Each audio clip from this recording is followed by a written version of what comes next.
Hey guys, Hello, hello. happy Wednesday. How's everybody doing out there today?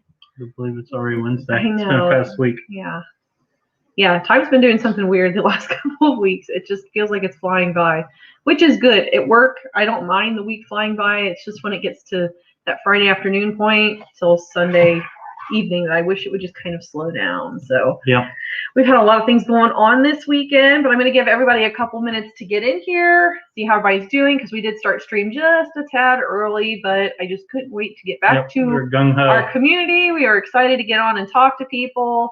So let us know, it's the usual. Make sure that you let us know if you can hear and see us. We did an audio check. We should be good. Yeah, we're good? Okay, that's good. But it has been a very busy week so far. There's been lots of things happening around the farm, some good, some not so good. But that's just kind of life.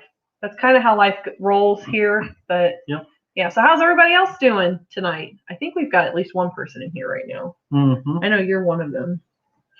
Mark's like, why not? Why not be one of those people? So yeah, this week we've been in our garden. We have a premiere tomorrow. Right around lunchtime. It should be 12:30 Eastern Standard Time. Is it the worst garden? Is the worst garden tour on YouTube. And in a way it is, but in a way, like, I always try to put a positive spin on things, even if they're not so positive. And I can look out my garden a lot this year and see a lot of things that are not positive. I can see a lot of things where I just feel really let down, not by like my garden, but by myself. Mm-hmm. We were just really, really busy, and there's a lot where I feel like I've let myself down, or that I feel inadequate because I set really high standards and I didn't meet them. Yeah. And he can attest that I'm kind of a perfectionist in that way. If I set a goal, like, I want to meet and exceed, I don't want it to just, I don't want to fall flat on my face. It bothers me probably more than it bothers most people. But yeah, that's going to be tomorrow at 12:30 p.m. Eastern Standard Time, like right around lunch. So if you guys are on lunchtime and you got nothing to do, come join us. We'll have a little chat while it's going on. It's about a 15-minute video, so we'll have plenty of time to hang out and kind of catch up together. But the big thing this week has been ducks. We actually have a hawk that's been plaguing us a lot. We have a hawk that will not leave anything on the farm alone that has feathers. Yeah. So we're faced with that. Mark, you want to tell a little bit about that? Yeah, it took down one of Ashley's favorite ones that she was planning to keep. Took down both of my favorite ones. Yeah, so that was a bummer. Yeah. But yeah, it's a giant hawk. It really is. I mean, I went out to try to Chris's Clever Craft. Basically shoo it off, and it just flew over my head and screamed at me. And it's not that intimidated really by people. Like, it gets off far enough where it can watch you, but it's not afraid to fly over you and just sort of and scream. It tries to intimidate you, which is just kind of weird. I say I don't know how that hawk died strange. We'll never know, will we? I'm hoping it just goes away. Yeah, we've got it. Our dog's trained now. When we see it and we basically what is that? Open the door. Yeah, they fly out. Yeah, they start flying out, barking and looking towards the sky. Yeah. They actually chase buzzards too. But there's a video on the video. Ashley has too. There's a part where a plane flies over pretty low. Yeah. And the dogs just go booking after it. The dogs are like, it's a huge hawk. They went after it. I didn't leave in the part where I'm screaming at them to like not to run after it. Yeah, just trying to. I was afraid they go towards the road. So, okay, BCM FT. Oh, BCM for the win. I get it. I am with it, Darren. Can you believe that I got that? Can you believe I got that? Hola, Emma. And Darren is on probably blueberry overload. I saw. That is amazing how many blueberries do you have now? Like 10? I 20, 30, 40? 10 in his last harvest. I was thinking so. That's pretty amazing. Now, are you a fan of blueberry pancakes? Because I do like some blueberry pancakes. They're good on all kinds of stuff, muffins, whatever. So. I'm not a fan of blueberries. Yeah, you said hi to Emma. I'm weird. Sorry about your chickens, Emma. I saw that. I saw it at lunch today. I was so heartbroken for you. Too bad you're not closer. We have a plethora of roosters that are going to meet their demise here in about the next week or so. So I would be happy to give you one that was more than ready to go to work for you and not be a jerk. So but that's just not how it went. So Chris's Clever Craft said my dog's scared of raccoons so bad that they haven't even tried again. Yep, Oh, that's nice. Awesome though. Yeah, we always like our dogs to patrol around because sometimes they can leave their scent in areas, and hello, I need a backyard gardener. That can help deter them as well. Yeah. So it's one of those things like when we do have predators that come around, especially like those that are like on all fours, that I'm like, yes, that's right, pee and poop everywhere. Mm-hmm. Or we'll even clean it up out of the yard and put it like around like the perimeter of where our animals are, just so it's a fresh smell. And Chris's Clevercraft, on a similar note, my friend had a situation where his dogs chased a raccoon up a telephone pole, and it was up there for a little bit, but of course it was like trying to figure a way out, so it reached over and touched one of the lines and just electrocuted itself, fried it for a split second. And he said it went like 30 feet off the pole out in the middle of the cornfield. The dogs went after it. I don't know how that ended. It was crazy. Oh, I know. I'm pretty sure I know how it ended. I think maybe it got away. We'll just leave it at that. It's crazy. Emma said Matt told me to go ahead and order a buff Orpington rooster, so that I'll do that this week. You like the buff? Orpingtons are awesome. Like his sister actually got a bunch of lavender Orpingtons, and when she starts hatching, I'll probably hit her up for a couple of pullets or even some roosters. And I'd like to have Orpingtons and salmon favrils. I know like salmon favrils are not the smartest chicken out there, but I kind of like that because it makes them super docile.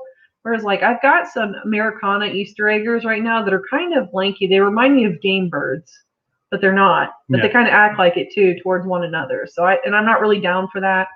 I don't really like seeing turf wars out in my backyard with the roosters. So, I'm going to have to take care of that.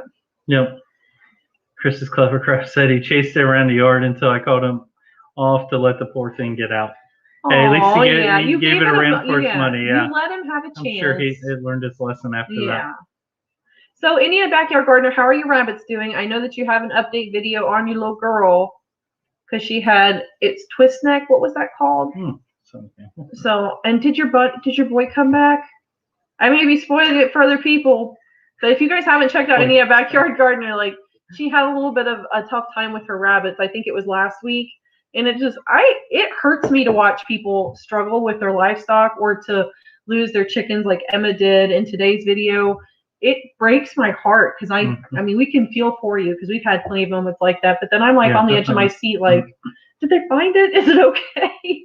I think you had an update video on the female, but I haven't been around to be able to watch it yet. So. Darren said we now have over 10 pounds of blueberries, blueberry pie, cake, wine, and other stuff. Yeah, you'll be basically the color blue by the time you're done eating all that. It'd be like Willy Wonka, that girl. Oh God, the one with the bubble gum. Yeah. You turn it to a big blueberry. That's one of my favorite parts. He did come back. I'm so glad to hear that. Like seriously, I was worried. I was worried. Oh, the head tilt pass. Yeah, that's what I was saying. Chris's Clevercraft, poor raccoon. There have been plenty of times in my life, though, where it wasn't poor raccoons. Like, I'm going to get you. But we have, knocking on wood, we've only had hawk problems this year. But we really do need a bush hog. We've got, I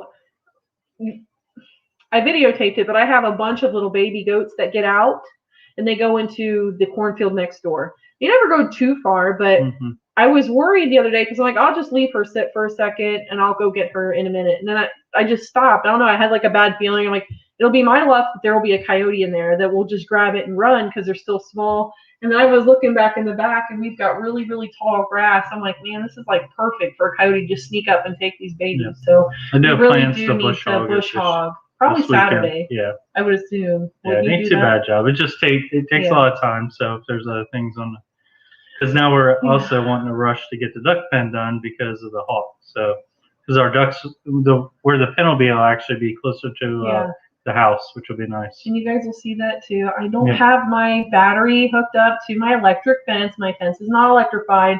So my young ducks have learned how to kind of use their weight, and they will just like fall into some of the bigger openings and force their way through. And they get out in the middle of our backyard, and it's fair game for the hawk. He's gotten the two keepers, the only two keepers that I really peg, like these two are staying. We do have some like real tiny ones. I think we're a little low on count. We are low on count. Keep track of we are low on count. It's not from cats or anything. There's nothing nearby. Those are definitely bird carryaways. So Emma said, I love Buff Orpingtons. They're my favorite breed, and our older rooster, Teddy, was a sweetheart. Oh, well, that's good, though. At least she'll get back to, like, Teddy. some of those breeds that you really like and that you know are real docile and easy to work with. Anyways. What, Teddy? No. Orpington? Mm-hmm. Buff? That's their color. That light brown is called Buff. Wasn't Buff the guy off of Back to the Future? Oh, Biff, yes. Our daughter went through our daughter went through a spell where she loved that movie. We watched Back to the Future, all of them, many, many times in a row. Mm-hmm. It was a good movie, though. It was a good movie. I never actually sat down and watched all of them. I couldn't remember all of it. It was like watching a new movie for me. I was like, oh, okay. Mm-hmm. But she loved it. Darren said, I'll be like a black bear with I was going to say the same thing, but I was like, I'll leave it because I knew probably. Hey, just go find another patch you want to start. Go out there, just let them drop, and then next year you'll have another out in the blueberry woods patch. And someone's going to come across your scat and be like, a bear's been here. It's like, nope, it was Darren. Nope. Chris's Clever Crest says, they do need a shot. And I think I'm going to take the lawnmower and mow everything down. And it'll be a good test for the solar panel thing anyways, because we haven't hooked it up yet. Yeah. And I'd like to try it out. It's just one of those things, like, I put it up and it worked, and I was like, oh, I don't need this. And now that this is happening, I'm like, oh, I do need that. Yeah. And I'm sure, after probably about a few days with it on, that it will 100% teach them to respect the fence. Will I spoil your movie tomorrow if I tell them what the ducks are doing to the garden, too? No. Okay.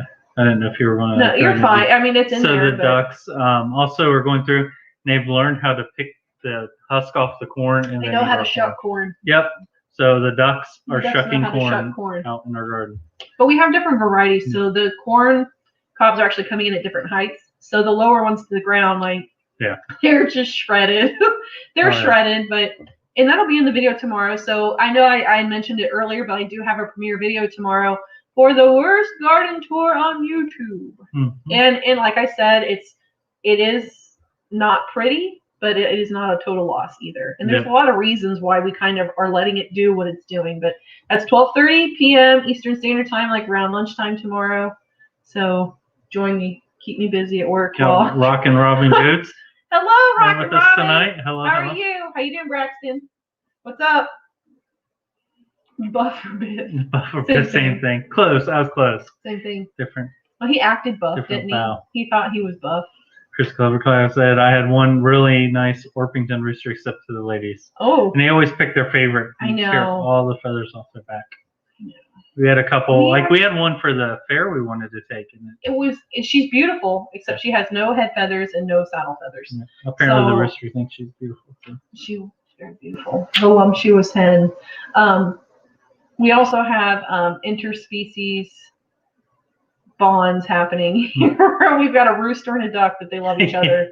Like, they really love each other. It's like, I was milking the other day and I was like, they're not going. I was like, oh, they're going to. And we do have a rooster that very much loves one of our Muscovy ducks. It's funny because he does the thing like when they find food and they make the trying to get her to come over and she don't understand the course. Yeah, so she's like, I don't speak your language, but you're handsome. So. So that's sort of awkward. I'm like, only on our farm. I was like, Mark, come here. Look what's happening. He's like, no way. I'm like, yeah. We're going to get a duck in. Oh, you guys need to do a kitchen tour for us. I love the colors. Oh, my kitchen is always so dirty, though, Darren. Bright red. Yeah, I love my bright red. I'm going to actually touch it up. What I would like to do is a backsplash with, like, the subway tile, the white subway tile around the back. We'll be in the kitchen here soon. Yeah. That wall, like on this side right here, I was wanting to do like the wood, just the unfinished wood wall. I've seen those. He's got it downstairs. I know I haven't taken you guys down in the basement. He hasn't toured like his gunsmithing bench or anything like that. But he does have a bunch of boards that are kind of shiplap. That's one of the back cave. My secret place. Not really. He gets mad at me. He's like, I'm going to my secret place. I know where he's going. But he used we actually had gotten a lot of different types of transmission boxes from a pallet factory, and he took all those apart, and he took them all apart, and he kind of puzzled everything together, and it looks really nice down there. Yeah, it turned out very well. It looks really nice. The boxes were reasonable, which is Bye, one reason. Steve, hi, how are you? Good day, guys. He said. You see my fight back in the background, Good Braxton? Good day to you in Australia. It is a lifesaver. Yeah, premieres tomorrow, Emma. Poor Emma messaged me and she's like, I was losing my mind. I thought it was today. I'm like, no, it's tomorrow. But I do that all the time too, Emma. I don't know what it is. I see it and I'm like, oh, it's today. But yeah. Oh yeah, Braxton was talking about the fight back. Yeah, the fight back behind you. Yeah, that came in the Amazon box. Yeah, I got that chlorhexidine. What else did I order? You loaded up on some antibiotics and animal care products. And we got a chicken plucker. Yes, we got a yard bird. Got a yard bird chicken plucker. So we have you get to test that thing out. 9 Cornish rock crosses. Thing's pretty vicious. Like I tried to stick my hand in there and there's little rubber fingers. Did you seriously try to stick your hand in there? What is wrong with you? Because I have long hair on my arms, I didn't feel so good. It felt like the most massive Indian rug burn I've ever felt. When did you try to do that? And then Willow tore a big chunk on my arm too. The goat? Yeah, I was petting Rapunzel and Willow. Like you're her friend. So basically, like my arms are getting waxed by the chicken plucker and the goat. So if you need your arm hairs waxed, we have a chicken plucker for you to use, and the goats will happily oblige. They're not just like soft rubber fingers; they are pretty stiff. No, of course they're not. That's why they rip the feathers off of the body in there. It just looked empty. Are you serious? Hey, I married this guy. I had to check and make sure it worked before, so I didn't have to send it back. He quality about depulged my arm, so we're good shape. We're good shape, guys. You're lucky you don't have a worse injury or something from that. You're crazy. Did you do that when I was at work and not here? Yeah. No, I'm not going to do it in front of you. Chris's Clever Craft said, thank you for interacting with your chat. Spend all day with a 4-year-old, which is awesome. But, we've been there. Yeah. We've been there. You can only watch the same movie over and over. If you were here at one of our recent ones, we had my Z4, my 4-year-old nephew. 6. Oh, is he 6 now? He's 6. Yeah. Time flies. But he was 7. on here and he liked the POOP word like a lot and kept using it. Yeah. Over and over. He was actually at the fairgrounds trying to stay. He became a troll on our chat. I felt bad. I had to put him in timeout. So. Yeah, we had to put our nephew in timeout for putting poop. he's a little goober. Was like, enough of the poops. And I'm like, we love having him up because he's always doing something. He's hilarious. He is pretty crazy. He's not afraid of anything either. We'll do our own live with our bang sticks. Yes, Darren. I'm all for it. Yep. I would prefer that over the onesie. I'll be honest. I still cannot get over that clip of you in the onesie almost slipping, going into your chicken coop. You're like, whoa! Yeah, you did catch yourself there. I would have ended up on my butt. We were dying. We watched it. No joke. We repeat watched that like 10 or 15 times. It was just, I don't know how you caught yourself either. I had to turn out my back. Yes, guys, we're doing the shorts now with our Basset Hound eating stuff. So funny. Strawberries picked from a bunch, corn on the cob, blueberries individually picked from the branches. I did see him eating the blueberries. That was entertaining. Does he have bear poops too then? Yeah. See, this is what happens when you bring up William talking about poop, because then we start talking about bear poops and blueberry poops. We are not above we are not above the potty humor. Adult stage. Or toddler stage, I should say. I know the name, but not how to spell it. What name is that? Which one he's talking about? What? I wonder which name he's talking about. Which name are you? Emma, the name Emma. I don't want to mess it up. Oh. I think that's who. Yeah, it's Emma. Yep. Emma, who needs nair when you have a exactly. Hey, exactly. I mean, I could just stick my head in there and let it. I will still stick to shaving my legs rather than sticking them in the plucker. Yeah, it's not pleasant. Oh. I mean, it doesn't look like it's spinning that fast, but it's spinning pretty wicked. Have you seen videos where they put the chickens in? Yeah. It flings their bodies around. What did you think it was going to do? Just like, tickle, tickle. No match for these muscles, but apparently that's not the case. my muscle strength is related to a chicken, basically. What, you think you're going to get in there and strong arm the plucker? You're like, I'm going to crack this and wrestle it into submission. It's not going to pluck me.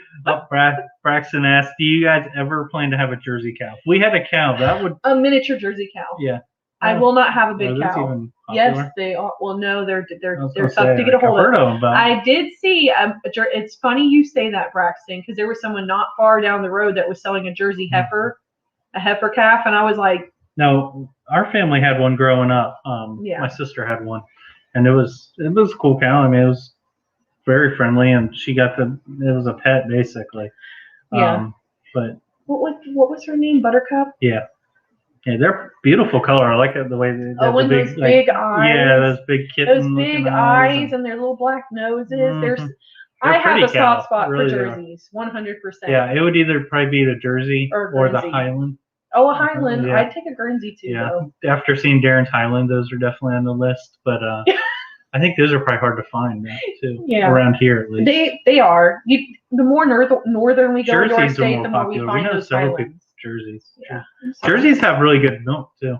They do. They have like that high butter fat like Nigerian dwarfs do. So yeah, Darren, that was definitely our nephew. Yeah. That was in here doing poops, rides. Yeah, that was him totally rocking it. The funny thing was, so my sister, his mom, had something going on. She was helping at the fair. Setup for the poultry barn. So she was out helping set up stuff for the fair, and he took her phone, and she didn't know that.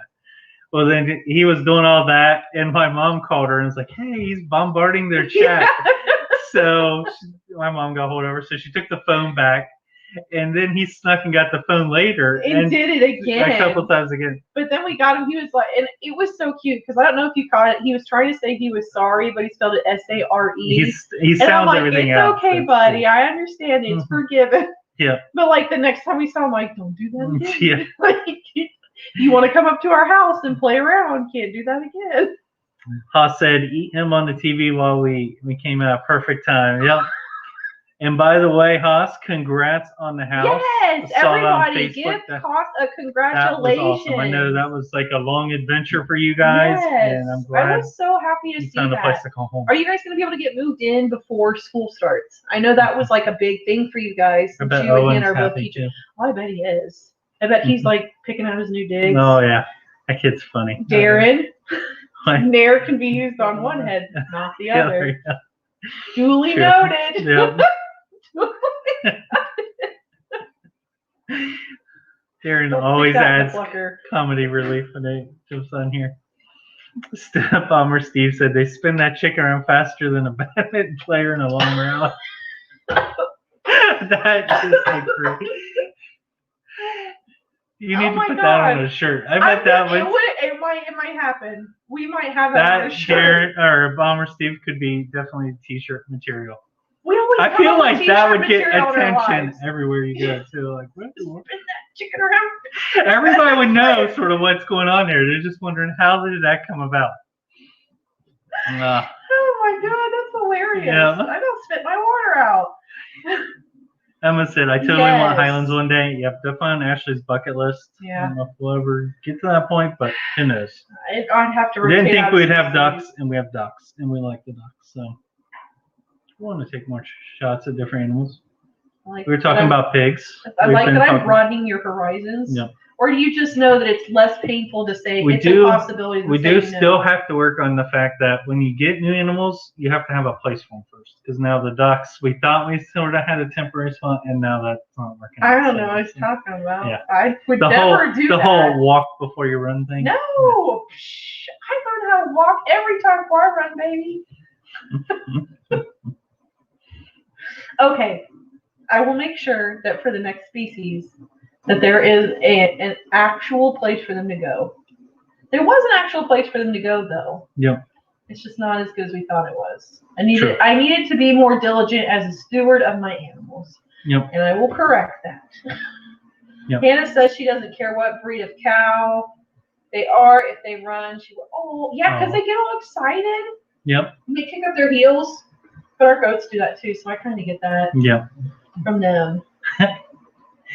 The goats. So I actually had a coworker, and he was trying to figure out. Like he always asked her for like technical names or terms for farm stuff. He was an engineer. Yeah. If this helps to understand where this guy's mindset was at. Just keep looking at the back corner. I was worried when they do that. But anyways, so yeah, he was asking her, "What do you call it when goats bounce around?" Yeah, he's like when they bounce straight up. I'm like, prawning. That is now antelope prong. It is an actual term to prong. So it's an actual verb to prong. And it is that boom, boom, boom. Like the llama pronged. That's an actual word, guys. Look it up. prong is a word for jumping, right? Like it's guys, I don't think it's that's a right. synonym for jumping, like that an animal would prong. Antelopes on the Serengeti prong. And they're like doo doo boom. That's this part is I don't the think prong. Hannah wants a cow that breed a cow that prongs. She wants one that runs. They prong and run. A pronging cow. Pronghorn. So longhorn. There we go. Also, thanks. Also, that was supposed to say watching, not eating him. We just rolled with it. Like whatever. Yep. People are allowed to be weird. It's not a big deal. We should have everything there by tomorrow afternoon. Wow. Is a relative workout. Yep, moving in awesome. is always that way. Then it comes the whole thing where you like basically unpack the stuff you need to live, and then like the everything other else stays packed for a while. That's always hilarious. You're like, oh, I do need this. It's still in the box though. Or you go like years later and you're like, that's where this went. I've been here for this for years. Because I've done that in our basement. Yep. 100% have done that. You're getting show pigs, Braxton? What? That's awesome. What kind of pigs? He said, this is so going to be a fun adventure. I hope it's Cooney show pigs. I'm sure it's not what it is, but it might be. Probably just the standard Yorkshire. And Darren said, yep, my stepson has gone on a couple lives with us, and was like, wait a minute, you off the chat. Funny when they find you. It's like someone like that, like a family member, always wants to be a troll. Like they do. But you could tell, like, he knew he was not being monitored, mm-hmm. and that he was taking full advantage of having that phone and just typing away whatever he wanted. But Aaron said, do like us with the pigs, 3 or 4 months, then bang, done. Yeah. That's the way our 4-H pigs were. We have them to raise for the fair and then ship them off on the truck. Well, and that's what's going to happen to her. So, Darren, I know you guys have done Cornish rock crosses. Do you guys? So we plan to do the kill code, and I'm planning just to take loppers. You just go down the line and snip, make it real quick. Snip, snip, snip, snip, snip down the line. How many traffic cones are gonna have then? 1 or 2. Oh, okay. We'll just like you said snip, down snip. The line. I thought you were like 10 on the line. Okay, then I'm making a line. If I must stick to my word that I'm saying here, I will get 4 traffic cones. Just massacre. Boom, boom, boom, boom, with buckets underneath to catch the blood. I know this might not be like live content, but I'm just curious. Like, I've seen a lot of people just do it a different way, a lot of different ways. I think we talked about it last time, like the broomstick method and everything, but I think I'm just going to take whoppers. Yep. Thoughts on how that's Emma said, I don't think any of my family watches my videos or lives. Oh. We have a couple people. Yeah. So Beth Amphetamine. Beth Amphetamine is actually my cousin. Yeah. From my mother's side. Yeah. So she's on here sometimes. Ashley B is either Willow, who is William's sister, our niece, or it is Ashley B, his sister. Yeah. It could be either or. And then we have Mama Burton on here. Mama Burton. Gloria B comes on here. Well, the good thing is, Emma, then you don't have to censor your stories so much. My mom and dad and my sister don't get on, but like my cousin does, and then most. We tell some stories and like, hopefully my family doesn't get too embarrassed by it. It is what it is. Yeah. It's not like you ever see them face to face. Well, maybe you might. I don't know. The good thing is, Ashley noticed about my family is like we just are okay joking about each other, picking at each other, just having fun. It's all good. Yeah. We all have a good sense of humor and don't bother any of us. So yeah, we always have like those small like inside jokes. Like my inside joke for them all. So I'm a terrible reactor. I don't react like if for like birthday gifts. Well, Joe was like, let's do a reaction video. I'm like, I would be really terrible at that because like I don't have a lot of outward reaction to things like while they're happening. Yep. So like for birthdays or for Christmas, he will like get me gifts or someone else will get me a gift and I'll be like, oh, thanks. I needed this. And he's like, well, geez, why don't you act like you're excited? And I'm like, what do you want me to do? Learn how to do a backflip. So now every time we're like at a family gathering and we're opening gifts, whenever it gets to me, they're like, did you learn your backflip? Because apparently I don't react very well. I'm very grateful, but I apparently don't exude gratefulness when I'm in the moment. So Darren said, I gotta go feed the pigs. Well, have fun. I guess he's not gonna shoot them just yet. Yeah, don't shoot. I guess shooting's next. Bang is next. Okay. For our sake. Yeah, for our sake, of our marriage, I don't pack or unpack. Once moved, I will be painting my parents' house until Hannah's done unpacking. There you go. There we go. I would rather him paint. I hate painting. Mm-hmm. She does. We have a plan to redo our main bathroom, And the first part of it is painting it, and we're sort of pushing it off. You gotta get I the drywall fixed. Yeah. So I will push the blame off on you. It's a hold up on my end. Braxton said we're getting camps. Yep. Awesome. I like those pigs. Those are cool. All the ones at the fair all laid up against the fence, and like I love when you walk by and you scratch their butts because they're like they lean into it and stuff. Like pigs are awesome. Said I really want coon. So yeah, that's the one we're going for if we get pigs. I already have the breeder picked out in the area and everything. Really? Mm-hmm. I know exactly where I'm getting them from. Alrighty then. Marside, good to know. Emma said, although I did send a video from Sunday to my parents, I wanted them to see it. And you should, because that video was really, really good. Like, it was really emotional and moving. And I don't know, it's like just such a nice tribute to your parents. I feel like you should share how you feel with them, especially like, because that's a work of art that you created, like in their honor and how it bled down into you. And that's awesome. Yep. Hello, Sandy. Hi, Bruce. We got Bruce in here, too. How are you? It's good to see both of you. How's everything going over there? Emma said we do the cones and just slice the jugular, and when they pass out with the buckets below them, they catch the blood. Yep. Yeah, it's just what I do because I have enough. We have enough knives and butchery tools for like when we field dress deer in deer season. So that'd probably really be. I know, Bruce, isn't it awful? Said Karen said you lost me there.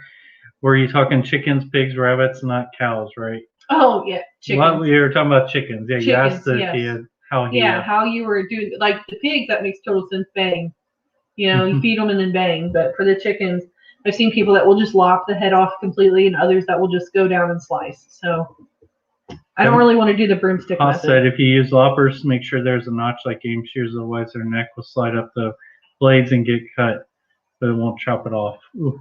Good point. I'm going with a sharp knife. Yeah, that's gonna go with a good sharp knife. Would not be a good thing.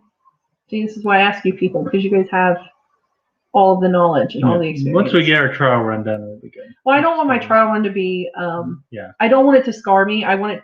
It's just like deer hunting for us. It needs to be the most humane way that it can possibly be. When we come from backgrounds where like our grandmas would just lay them over a log, and it's the way they did it. Yeah. Or take them by the neck and just whack.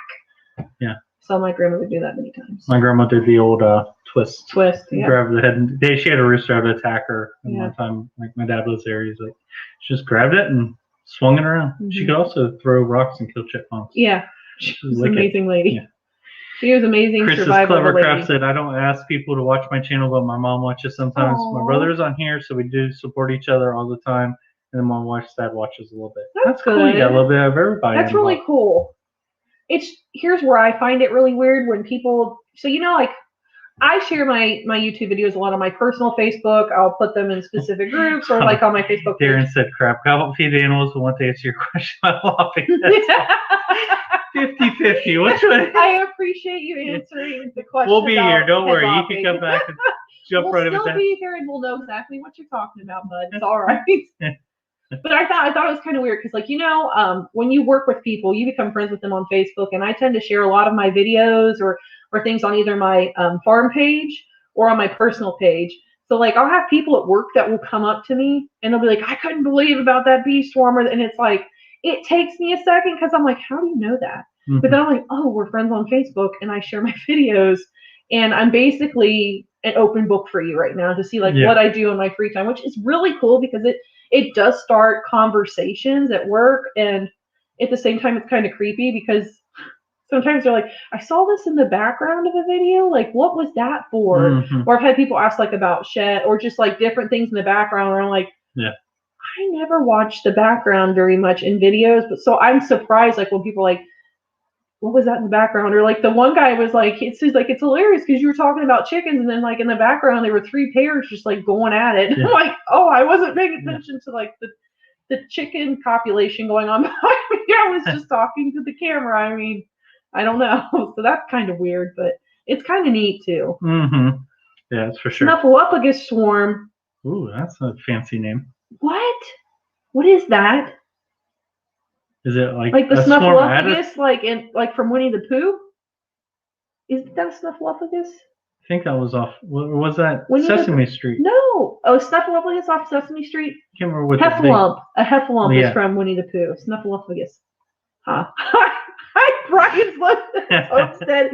We're just here hanging out, having the best time ever, talking about Heffalumps, Snuffleupagus, and people creeping out our YouTube channel for more chicken processing, just all over the board. Hop in with whatever opinion or thought you have. So how have you been doing? What's new on your side of the world? What are you doing this weekend? Let's all be friends here. We'll know. Darren said, okay, I use a fillet or big meat knife and take the head right off. I have a big 8-inch Heckles knife that will take the head right off easily. I'll post the pic on Facebook for you or send a messenger. Sweet. Sounds good. I like that. The swarm was shaped like a snuff. Really? Oh, do you know what would probably work good? That's awesome. Is that more knife I got? Remember how sharp it was? The one that they use at the deer processing place? Is that the one with like the plastic? More knives, yeah. Yeah. Like they're really sharp blades. I think they're skinned and even steel, but they're real cheap, which is nice. And like it was funny because we went to the deer processing place and he had like a whole room. And that dude was slicing and dicing. Like it was amazing to watch his skill with knife. So that one might work. That's like a 6-inch blade. That one probably. Yeah. Oh.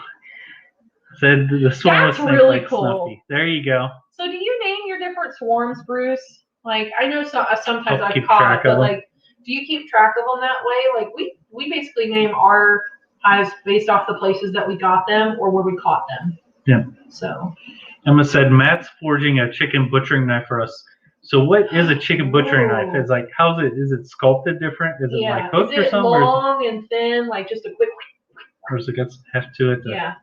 Just wondering. I'm just wondering, like, if there's like a general fine blade. Like if there's like a general shape or just a general knife for that. I know. I want you to do another carving video too, because it soothes my OCD. And sometimes I just need to go brain dead watching like people do like artsy things with their hands. Brian's Homestead said, I'm trying to fight this cold, but other than that, I'm doing good. That stinks. Bummer. There is like some weird cold stuff going around. Our daughter just had like a sore throat issue pop up. I could have sworn it was strep. Like you could see the tonsil in the back. It was like the size of a marble, and it was touching her uvula. Yeah. So we got a little worried about it. I took her to the pediatrician, but they just said it was viral, and honestly, they sent off a strep culture and they sent off a COVID test. And they're like, "We'll call you the next day." That was last Thursday. I still haven't heard anything back from them. So I'm guessing that means they all came back negative. I'm not really worried about it. Yeah, she's all better now. Okay. Yeah. Sesame Street. Oh, bird. I called them the one I got in. That's funny. Oh gosh. Hey MT Homestead, how are you? I'm really sorry you have a cold, Brian's Those Hills. That seriously, like that sucks. Especially around this time of year because everybody's so busy. It's been tricky around here because of the wet summer and the humidity. Like a ton of stuff is still blooming here. We were talking about like actually on the way home today if we're in a dearth or not. Yeah, but I can't tell through my honeybees if we're in a dearth. How far away is Bruce? I can't remember. Bruce, are you in Virginia or Pennsylvania or something? Yeah. Or you're in North Carolina? He would know. I get everybody so mixed up. I can't remember where everybody's from. You're over there though. Over there, like MT Homestead said we're doing great. How are you? We're doing really good. Yep. Besides hawks killing ducks, and we did hay this weekend. That was awful. That was terrible. Hay elevator kept breaking, and I'd say we're still recovering. I didn't think we were done recovering from fair, but then we did 150 bales, and the 2 days before that, I moved 100 bales out so that I could put the new ones in the back of the loft and put the 100 in the front of it. So it was interesting. Chicken butchering knife, maybe I call it. Hannah will let me get by a katana. That would do some butchering. I like it. Probably cut the whole spoon in half if you missed. Yeah. I could just see you. If you get a katana, you have to get a video of that. Yeah. That's so funny. So you are in Pennsylvania, Southeast Pennsylvania. Okay. That's what I had thought. I thought it was like an acronym. I'm so used to seeing acronyms right now. It's like SEPA. SEPA? Yeah. Where's SEPA? So Southeast Pennsylvania, he'd be about the same line across we are. Are you guys still having a dirt there? Yeah. I know you guys' climate can be a little wonky. Ours it's just so much stuff is still blooming. Like wild phlox is in, daylilies are still in. Our mulberries actually had 2 rounds of berries come in, which was weird. Queen Anne's lace is in. we already have milkweed in, and it's early for milkweed here. Homestead said haying sucks, hard work. Yeah, and it's always the hottest day. Like, and it was super hot. Yeah, and humid. It was just we were pouring sweat. Hot. Yeah. Hey, is Margie in here? I haven't seen Margie. I just want to say hi if Margie's here.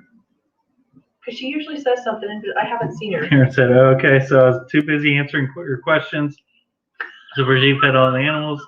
The cows have a new corn grain mix. The feed works out here. That was strategic, wasn't it, Darren? Mm-hmm. You're like, I have to help these poor unknowing kids. Serious questions. I need to share my knowledge and experience. Chicken processing counts on me. Their freezer is depending on me right now. Bruce said, here the dearth is starting, but it's not brutal yet. Yeah. Okay, that's probably where we're at. Yeah. I imagine. Because the lilac hive I'm getting ready to get in because I did a walk-away split with it about a week ago. Actually, probably about 2 weeks. We did hay, and then it rained, so I didn't get to get into it last week. It sounds like a katana. Matt designed a knife with a long, narrow blade with a slight curve. That's what I figured it would look like a nice, delicate, long one. Mm-hmm. But, yeah, I didn't get to get into our lilac hive, so I'm going to get into it this weekend. So I did a walk-away split because they were queenless. That was a swarm we caught that we thought had 2 queens because they split, yep. And it just turns out what we got didn't have a queen in it. So I gave them some brood, and honestly, the hive activity from the outside has picked up a lot. But I'm trying to time our dearth so I can put a reducer on the front because they're still establishing. I won't feed them though. As much as I would like to feed them, I won't feed them during the dearth, and then we'll have the fall, like the goldenrod and all of, like the fall flowers will come into bloom, and then we'll get a last bit of nectar flow here. But yeah, we have good luck with just like flower after. Like if you look back in our backfield, like it is all white. It's beautiful. Queen Anne's, isn't that Queen Anne's? Yeah.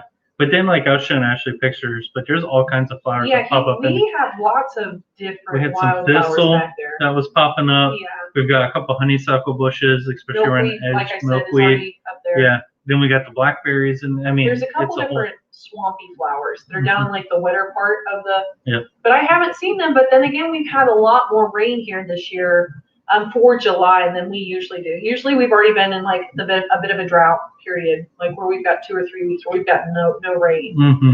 We got a little shower Sunday, right? Yeah. Sunday, and we haven't had anything since. But I think it's so hot and humid here. It's that weather system where it could pop up like that. Like you can see thunderheads build. You're like, somebody's going to get a storm somewhere close by today. Might be us, might not be. So. Oh, wow. Darren, when I managed a horse farm, we did 12K bales every year, 12,000 hay and straw. Don't miss that. I bet you don't. That is a ton of hay. That is a ton of hay.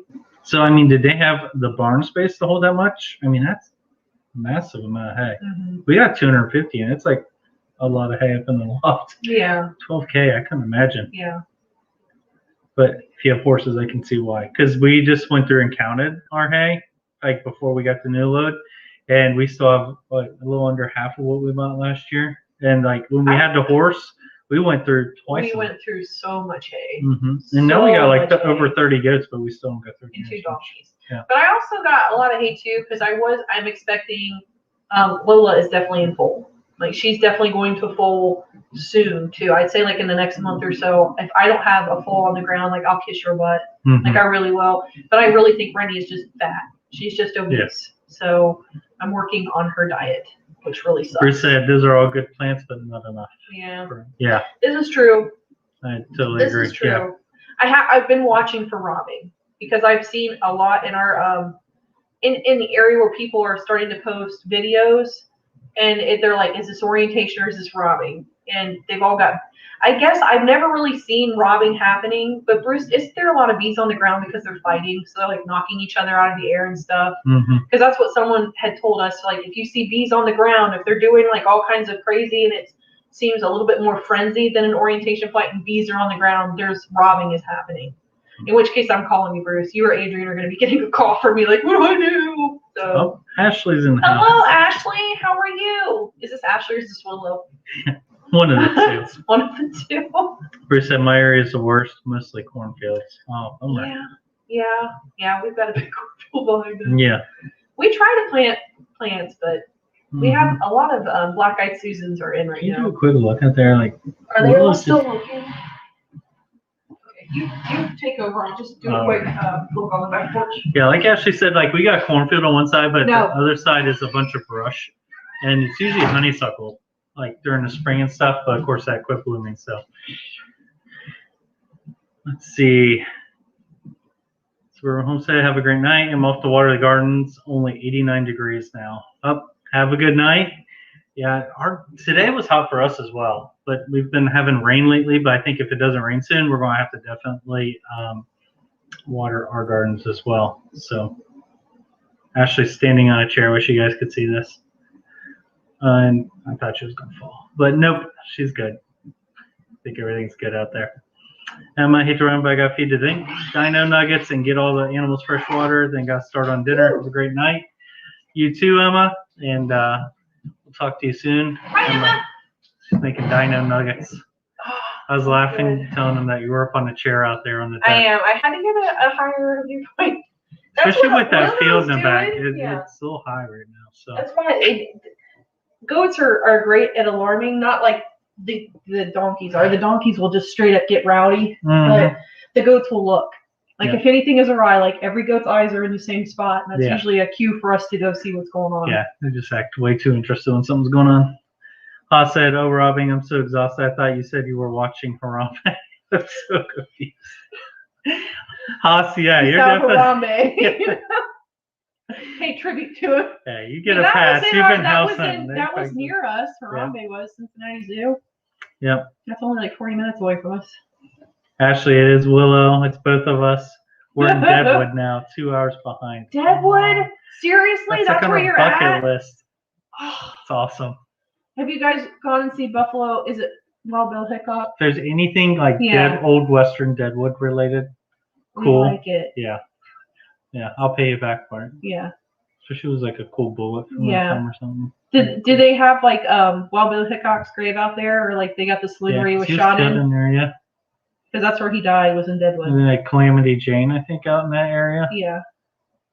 Was she buried near him? I thought so. No? I don't think so. I don't know. I don't know. I don't think so. We watched the HBO series. Not for children whatsoever, but a good series. Mm-hmm. I think most of it's fictional, though. I don't think there's... I don't know, the... Wild Bill Hickok is real, and the railroad going through. There was like actual hardware store named after him too. Well, probably the characters are based off of real people. I said there were some reenactments. That's cool. That's really neat. Oh my gosh, I would love to go there. That's super cool. Speaking of that, we're still like giddy about the Homesteaders of America conference coming up. Yeah, we were talking. We can't wait. Well, it's kind of funny because like Mark's team, so in insurance, they always realign people, which means like they redo teams and they reclassify like what you're under. Under air quotes. Realign. Well, they they were realigning, which means like who's our manager now? Like what department do we answer to? And they've been really into team building because they've had a realignment. So Mark had to do a slide. Look, it's Bill Hickok's grave. Oh, that's so cool. Show it on there. Yeah. I don't think they can see. Here we go. But anyway, so he had to make a slide because he was in charge of like leading the team meeting or something. Yeah, it just was.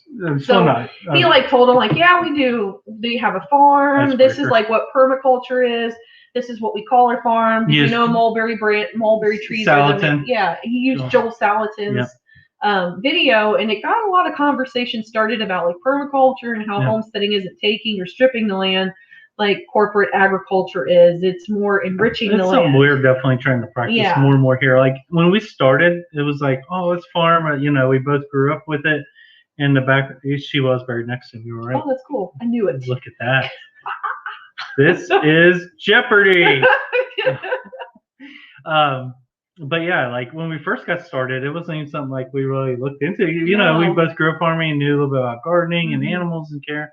But as we saw that method and like learned more about that, that's definitely something we're striving to concentrate on our farm. Yeah, there's something really rewarding about the lifestyle that you have being cyclical. Like you take, it's all in a cycle. So you take from the land, but you give back to it so it can give you more so you can give more back to it. It's that give and take. Air quotes again. I'm sorry. Yeah, I don't know why I'm doing that. Now I've got the air quotes. But it's all about that give and take. Ashley loves air quotes. There we go. I'm going to have a t-shirt. I'm like. But it was cool talking to him about it. And like, listening to like Salatin's videos and stuff like that. Here we've done a lot more recently.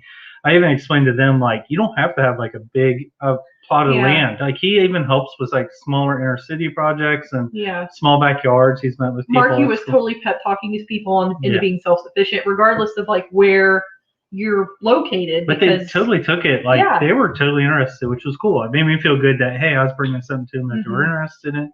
I told them I hope they learned. So yeah, it was. I was so proud when he showed me because he's like, I thought you'd like to see this, and he showed me the slide, and I'm like, this is like the perfect video to show someone. Thumbnails and put on the front. Yeah, which is fine. I not like my thumbnails or anything to really share. Yeah, that's pretty cool. Yeah, it's been fun. It's been fun watching him like get into it a lot more, but. Yeah, because like that's a side of it. Like I didn't. She definitely got started in first, and I'm sort of catching up on. Because usually I'm the one either just building. You know, we got something to build. I'm working on that, or fix, as you've seen in the recent video. Or video. What does not fix around? So there's always those projects where I don't get to concentrate on much. I wish I could like concentrate more on learning and developing my skills. Yeah. Especially in gardening and stuff. I try to actually. I'll be honest. This year was the first time I was like really more hands-on in the garden than I had been. Because I was like 1 year I was working on the rototiller, 1 year I was working on something else. Like it's just all these side projects. We usually are on different projects, so that's why like some videos, and I know I've said it a million times. Like there will be videos where like you won't see anybody but him, or you won't see anybody but me. But it's usually because we're attacking different things at the same time. Because the amount of effort and work that it takes. Even on just our small property to run what we have, it takes all of our time. Anybody that has animals know that. You know, animals require constant care. Well, things break down. Garden. Like you've got to fix the truck, but I've got to do all the maintenance on the goats. I've got a goat that's sick. I need to clean out the coop. I need to, I need to milk. It's just crazy. Yeah. Darren said, "All right, back in the house. Did a quick tour of the greenhouse. How's it looking? Is it looking good, Darren?" Your greenhouse looking good? If you guys haven't seen his greenhouse, it's pretty rocking. It's super awesome. Well, congratulations on your Snuffleupagus. I hope you have a safe ride home with these in your car. We'll see you later. And said my parents just came to visit and had to explain chop and drop and keep my dad from mowing all our grass and cutting the weed. I know, especially the milkweed. Like when that's about the only thing I don't like when he bush hogs back there. So when he gave me a picture, I'm like, stay away from that. I'm like, if you see this weed, stay away from it. Because it's like, anybody doesn't know about milkweed. That's like one of the very few things that monarch butterflies will lay their eggs on and that their caterpillars will eat. So I'm like, stay off of those. Leave those alone. Even though they're extremely toxic to the goats. Like extremely toxic. But they're back in the back. They're not anywhere. Chris's Clevercraft in the background. In the background. Yeah, so like we were sort of jumping back to like work on things and finding things that work for us. Like that's one thing we're also looking at is things that make the jobs around the farm easier. So we bought the chicken plucker. Now we're looking at possibly a milker. Just stuff that cuts time on jobs. I don't know for you guys out there, like if you guys have had anything, feel free to throw it in the chat that just made life 10 times easier. Yeah, like that's just like a healthy exercise. What's something that you bought on your homestead, your farm, or your house where you're like, I really wish I would have bought this. It was like a life changer a long time ago because it saves you so much time and it makes things that used to be. That's one thing we're like we said we're pushing on because also like the hose system I put in. Like now my daughter goes out and waters animals. She waters everything. Yeah, which is awesome. Which I told him like when it was. And I had to apologize because I have filmed it. You guys will see the hose system. But I remember because I was packing up the 4-H trailer and he was out there running the hose and I was so angry at him. I was like, I'm out here trying to get stuff for 4-H and then you're messing around with these hoses, you know? And then we came back from fair and I noticed it was a lot easier. And then Joe has watered the animals every single day. It was hilarious today because like, I was like, their water looks okay. She's like, if I wouldn't drink it, I'm not making them drink it. I'm changing all the waters. I'm like, you get it, girl. You know, if you want to do the waters, you do it. So I had to like break down last night. I'm like, I know I was angry about that you were working on that, but thank you. You know, like thank you. And it's honestly really like just the start of it too, because we have a couple more ideas to branch off of it. And it all depends on water pressure too. But the way it's set up, you can sort of allocate water to a certain area. That way you can shut the water off the other areas to help push that pressure. But It's now just instead dragging hoses across the yard and, you know, going from one end to the other. Right. Now you just go up to, you open the hose and let the water flow, and then just a couple switches and you got the different areas that need the water. Darren's pointed out something I've been wanting. What? They're expensive. The tower sprinkler for watering. It is so much more efficient though, because it throws so much more water so much further. And you guys have a large garden too. Mm-hmm. When you get like those large garden plots, it does not do just to have like a sprinkler. Definitely probably want one when we move our garden out to where the new spot is, because it'll be further from the house. It'd be nice to have. I just worry if the water pressure would be enough out there. We could try. You cut everything else off though. True. I mean, I've stretched it 150 feet to get out there. When we had the but I'd say that's a definite win. Oh yeah, 100%. Those are super useful, especially like when they're up like on the tripods. They're just, you can't get as much ground cover, especially when they get congrats tall. on the sweet peppers. Yes. That is awesome. That's a win. That is awesome. So are you guys going to can those, or are you just going to be like throwing those in with? Do you have trouble with peppers also in general? Like we love jalapenos. Yes. We grow a bunch of them. I didn't know. They volunteer here. It's going to be in the video tomorrow. 4th year in a row. He said it has a massive radius. Yeah, that's what I want. Because when I try to water, especially Chris's Clevercraft was asking, is a tower sprinkler the one on that is on the stand? Yeah. Yeah, because like when you especially for us, because we've got a large plot of corn for us. Yeah. A sprinkler on the ground is not going to do it. It's going to hit those stalks and it won't get where it needs to go. So like to get it at a height on that tower just really helps to project it and spread that water. Like he said, the radius alone is worth probably the cost for the tower. Yeah, because I imagine where we're moving the garden to, it'll probably just grow because it's open and there's really no boundaries, and it's outside of the basic yard where we're moving it from and putting it, part of the goat pen. I imagine it will probably grow in size bigger than what we have now. It will grow in size, and I honestly feel like because the goats and everything have been the method too we were looking at versus I wonder if they've experienced it where we're looking at possibly the hole in the tarp method. Oh, I wish Josh from Homestead Overland was in here right now, because it's actually she's in here. I think Adrian left already. But we were kind of toying with the idea of doing a no-till garden over there, where we're just going to pile up a lot of different compost. Obviously, you have to have a weed barrier. Then you've got different compost, mulches, leaf mulch, and then you have a layer of soil. But on top of that, you do the landscaping plastic that you have literally like holes cut into it, where you drop the seed in there, you plant it, and then you usually run irrigation lines to drip like right in that spot.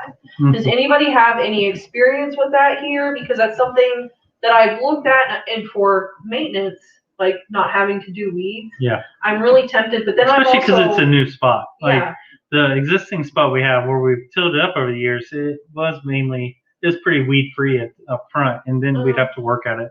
But like out there, I imagine the weeds would be terrible the first. The weeds probably would be terrible. Because like it's in the middle of the field. But I'm also worried that black plastic will bake anything that's in there. Because it'll get sun a lot longer than the area that we've got things in now, where it gets evening or afternoon shade.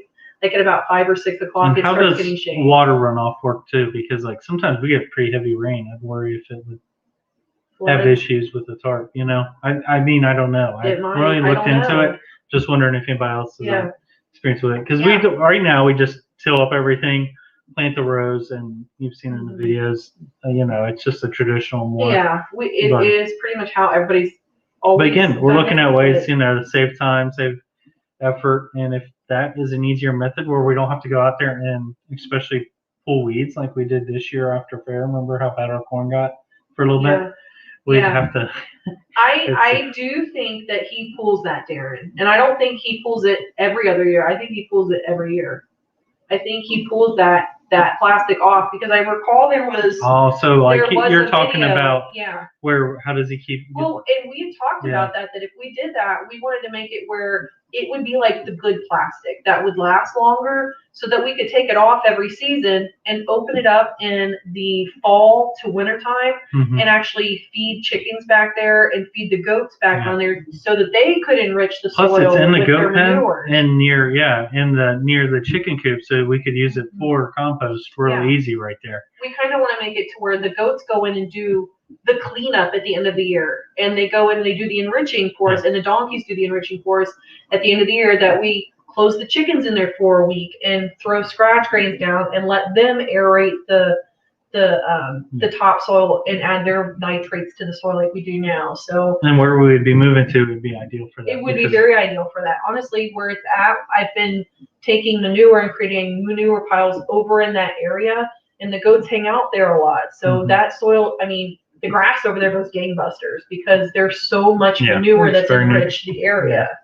So that's kind of and the fencing would be a good panel fencing that I could literally just break down. That I can take it off the T-post and like set it back against the fence to winter and stay out there. And then when it comes time for spring, put the panels back up, area it off away from the goats. Yeah. If I got to the point and I had to run electric line on it, I would, to keep other critters out or my goats out, because you guys know goats, they don't really respect fencing. And once they figure out that there's a new food source in there, they will do whatever they can to get in there and get at it. So it might be better though over there, because then the ducks won't get to it, because the ducks are trying to going gangbusters. They're really trying to get my garden down, which is fine. The garden's moving, so I'm kind of like looking at it as my moving manager telling me it's okay to go ahead and start designing and moving. It's funny though, because like we didn't even have honestly plans to move any of it until earlier this year. And we're like, how can we make this a little bit easier for us? Again, just looking at it. And I think that also goes back to lending a hand, like for those of you that are new for homesteading, to really stop and think about your infrastructure and to really stop and look at the potential of your land and try to think, what will the land lend its hand to the easiest for gardening? What are the easiest ways to travel my livestock foods? How can I use my livestock to enrich things? It all comes back to like that permaculture. And honestly, we've gotten our infrastructures far enough away from our house that it's left a lot of room up close where we can start to move the gardens closer. I'll be honest, like when we first started, I was wanting it to be like a nice yard and honestly more like a suburban setup, because I liked how clean they look and everything. But now I'm definitely deeply involved in like she wanted me to run the permaculture and really making a sustainable lifestyle. So like with the garden now, I'm okay like pulling it right up against the house. So, it's around the back deck, it's around the side of the house, the ducks are moving closer. It makes things easier because you're on top of everything, It's just a better lifestyle to look at. And I think the big eye-opener for him last year is we were over there clearing out things for where we would like to have hogs. And I'm like, I'm pulling pens over here. I'm going to set up these temporary pens, and I'm going to put the goats in here, and they're going to do the work for me, because I'm not going to sit around and I'm not going to try to trip through here with a chainsaw or pruners and trying to go through here and cut this. I'm like, we're just going to put them in here for a day and we're going to rotate them along. And they took care of that line in a heartbeat. It was amazing. And I was like, see, that's what permaculture is. I'm like, because then where they ate, they left their droppings, so that enriches the soil. And then later on, when we put our garden to bed, I free range my chickens over there every single day for about a month. Oh, look, Margie's here tonight. Margie, you're here. You're okay. Yeah, you don't glad have to have you. I'm like, it's okay. I was more worried than anything, because I was like, she's always in here. I guarantee Ashley would have reached out. I was going to send you a message after, like, I just want to make sure you're okay. Because I know you're like always here.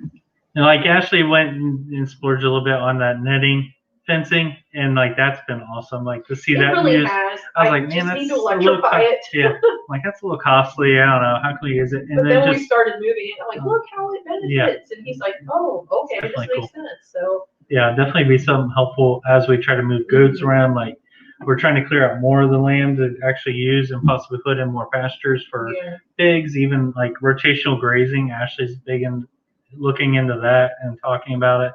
Especially after fighting barber pole and strongholds. Yeah, because like our bucks right now are having problems with parasite in their pen. And their pen is pretty shaded too, which probably it's part of the problem. It's part of the problem. And we got a lot of down brush from that big tree that came down, and we finally cleared that out. But there's just been a mix of that, and then a lot of water. That just never bounce back from it really bad. They just their immunity is not as high. And Darren, for you, for letting your chickens free range, I have found that there are times of the year where I 100% will encourage free ranging, and other times when it comes to the garden where I'm like, no, I will not let you free range. I will say we did. I'll take the leftover, like the cuttings or the weeds from there, and throw it in for them, so that they're still getting the nutrients that they need. And that's when I start using a compost in my chicken pen. Like I'll throw it all in there, and I'll put their bedding in there and throw scraps on it and turn it and everything like that. That's just how I get around it.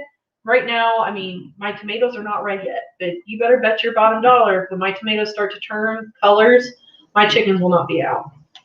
And honestly, the garden that we've got in mind will be fenced. It'll be fenced just because. That's the way our raised boxes were. We did have a fence around there because we did have issues with it.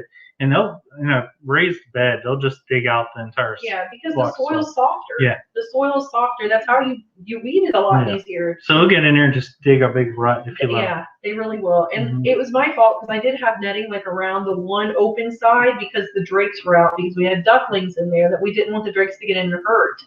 So when the ducklings got big enough and I put the drakes back in, I took that netting down, but then they started coming through the netting and the fencing, and they like literally, you guys will see it tomorrow. They've really done a number on my garden, but at the same time, a lot of the ducks that are eating from my garden, I will end up harvesting, and they will provide a meal for my family in a different way.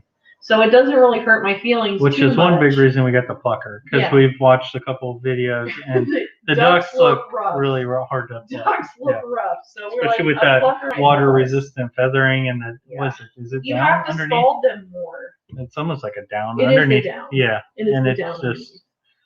we watched the videos and it looked like a painful process to what try to did you get say it. about the netting for his meat chickens? Well, let me see what Margie said real quick. Margie said, I was outside feeding the kittens, had to hunt them all down. I've been there, done that, Margie. You take care of your kitties. Yep.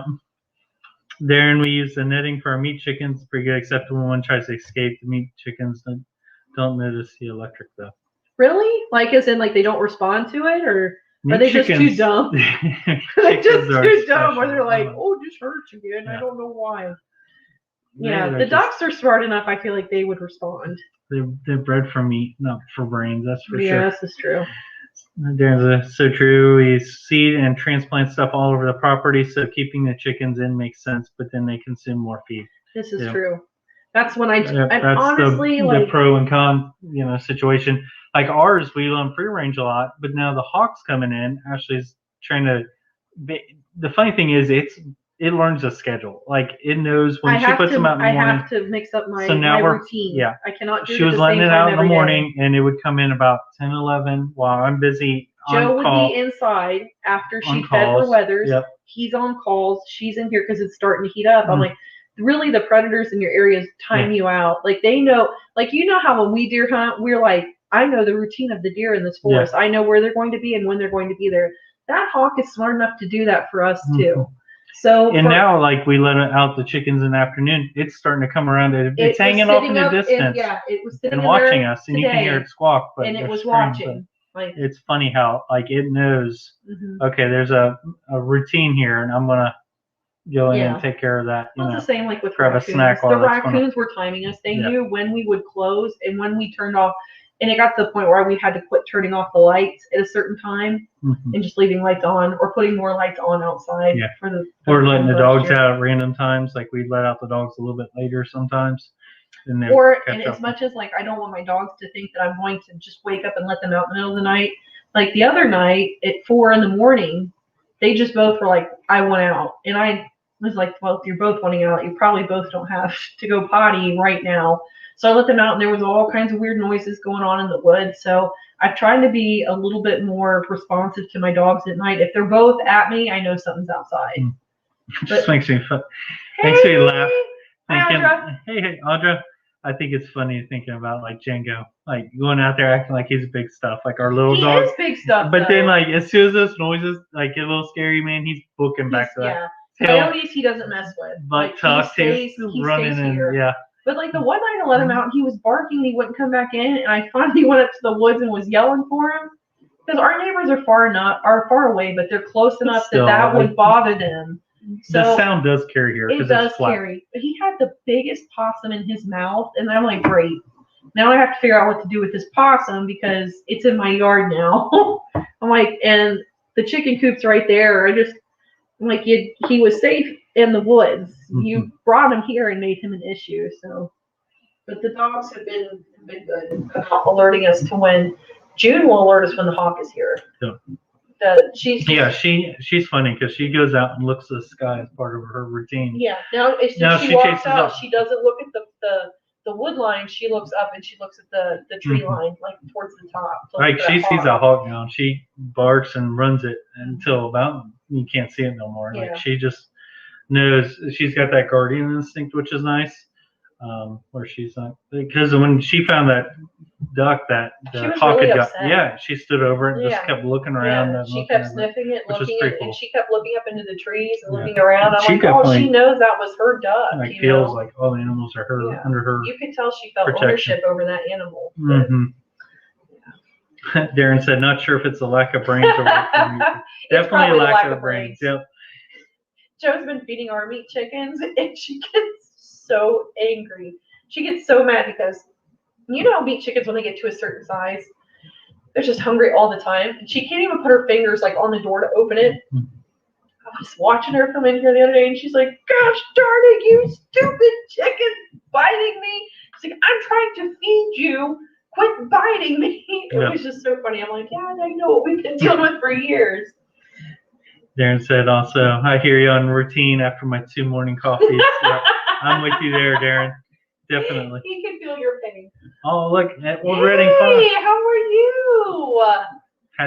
I know. My toys are just poopy. You probably had to deal with all those trolls. Ashley was like yelling at, like, I was in the barn and she was milking the goats next door, and she's like, so you could hear from over there. They were gross. Yeah. They were. You guys had some Sorry, you had to deal with those. But I was so impressed with myself. I'm like milking with one hand and like yeah, Mark's like, what's going on? I'm like, man, they've got the worst bunch of trolls in here right now. I swear they keep getting worse and worse too. Yeah. So. But luckily everybody's got a wrench in your chat just about for that reason. Because I don't know what it was. You guys have been really put through the ringer with that here lately. Hello, the Beehive Homestead. How are you guys going? How are you doing? How are you going? You guys going good? Yeah. But, yeah, we go a little bit longer just because, you know, we get talking. Yeah, we try to get all of our night chores done before. So you cannot make fun of me anymore. Worn out from the hay stuff. But we try to get our night chores done before the live stream, but we still do put up the chickens and stuff. I'm out there looking at chicken coop, but yeah, we still do that after. Just see them time out and let them milking is free range a bit. The milking is what's killing me right now because it does not cool off at all. I mean, I pour buckets of sweat when I'm milking. It's just ridiculous. But I have like 9 or 10 that I'm milking right now. So. Well, the Beehive said that we are good. Glad we made it to the live. I'm glad to see you guys. Darren, are you heading out? That's fine. I guess that's all right. Huxley, remind me about the blade if I'll send it. I will. I will be like, send me a sweet picture of that knife you used. Yep. Because I will be needing one similar very soon. Because they're starting to get too big. I'm worried we're going to have next week or so. Birds. Yeah. I'm hoping to do it at some point next year. I'd like to do it like next Tuesday or something.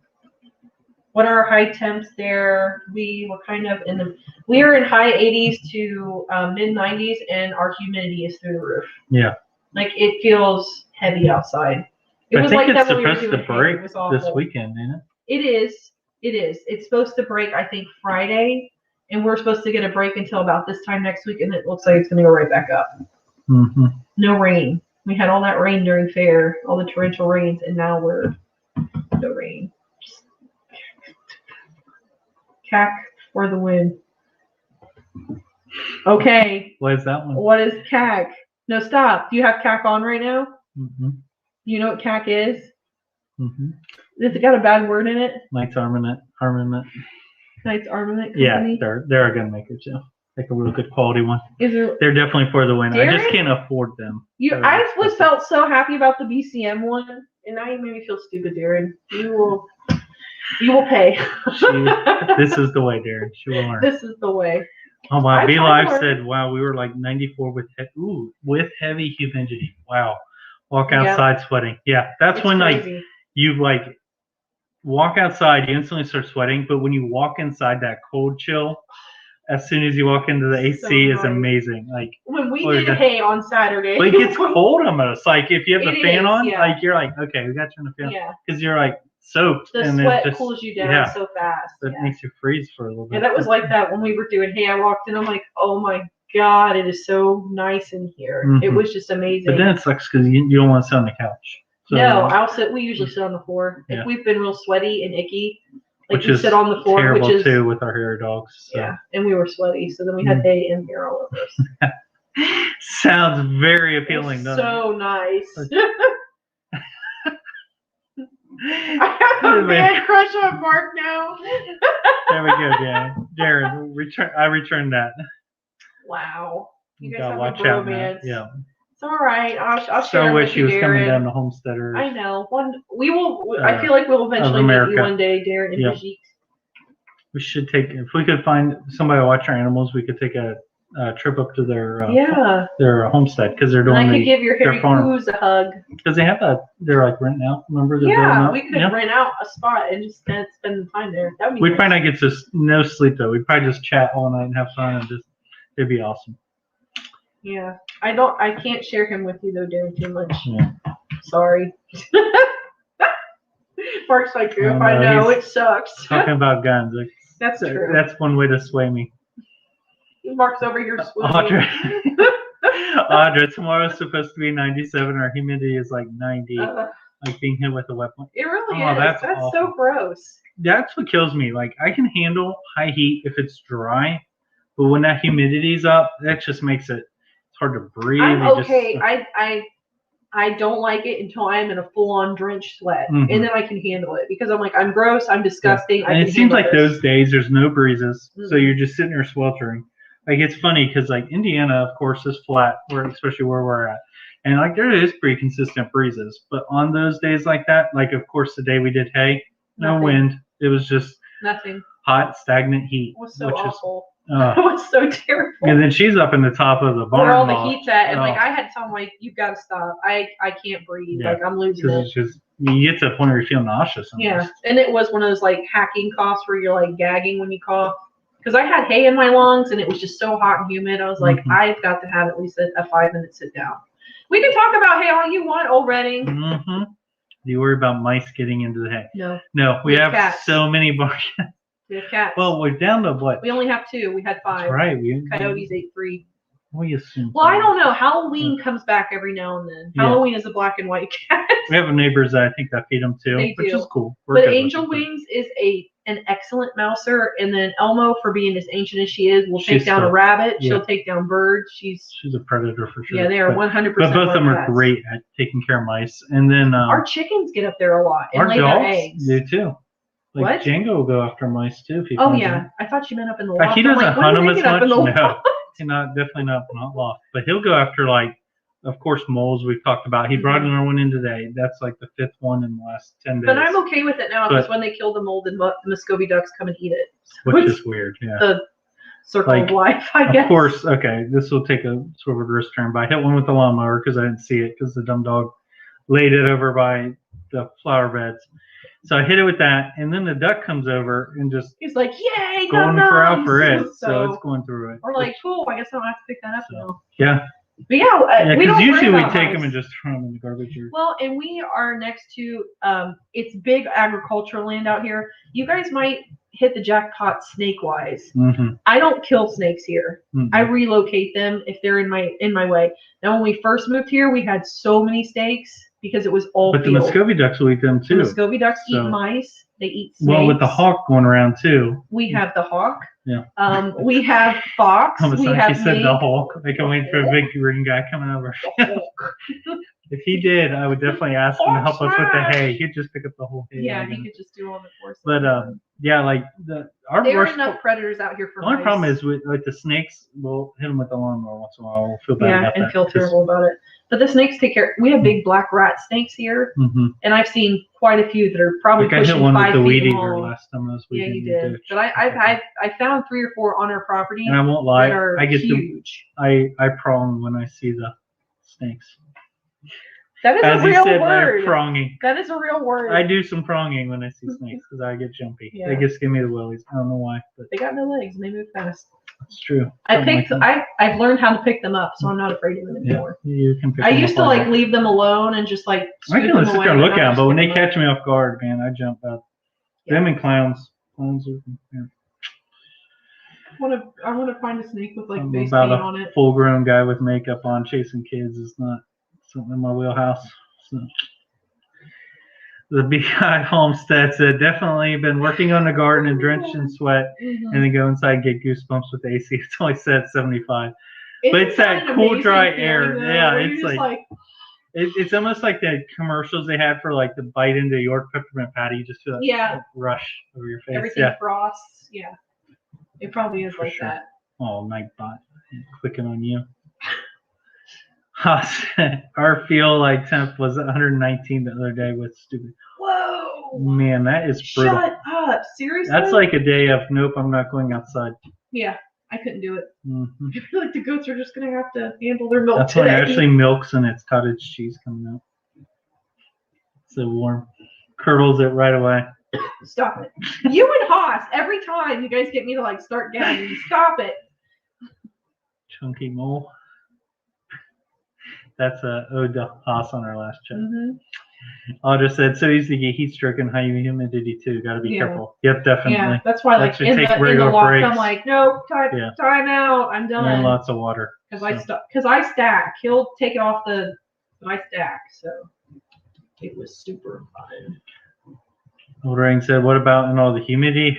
Ever had to get wet? Is that a thing? Yeah, it can be a thing. It can be a thing. Yeah, one thing that helps us is we've got ours up in a loft, which is drier and off the ground. Which is one of the reasons why you don't put it on ground level. I know you guys had that question come up, but I'm not sure. We did get a veil this time where the guy had it sitting off to the side, and he's like, you can have this too. We made sure, all right, it's definitely not good. We put it in the back of the truck and away from the other hay, and we got it out. Yeah, it's super moldy. Yeah. We'll probably use it for like chickens or compost or just mulch. Yeah, away from anything. We'll just use it for mulch. But it can get into the hay. It can get into the hay, and I know that because our barn is metal, and in the springtime when it's cold at night and then it warms up during the day, it will make the metal weak. Yeah. But I've never had that issue with my hay up top because it's in a loft, and I do try to keep it off the walls a little bit. And where they added those additional sides to our barn, they actually cut out a slat like this all along the side because we asked them to help with ventilation.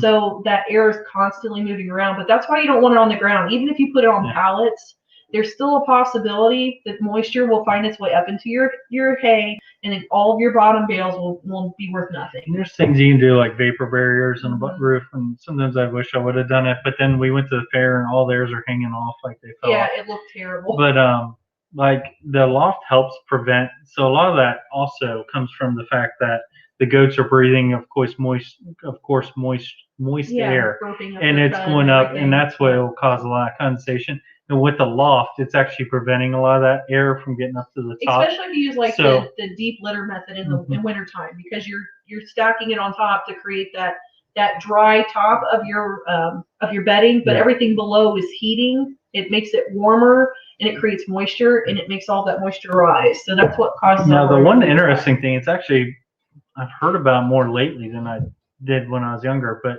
actually if your hay gets wet, and especially in the middle, it'll actually catch on fire too. There's the way I can't remember the science. Mulch will do that too. Yeah, there's a fermentation that happens inside. It's a chemical reaction basically. Yeah. And my brother-in-law, who works in insurance as well and is a claims adjuster, he just actually had to handle a claim. I feel like that happens more when people use the chopped hay, and you'll see they've got like those big white tubes of chopped hay.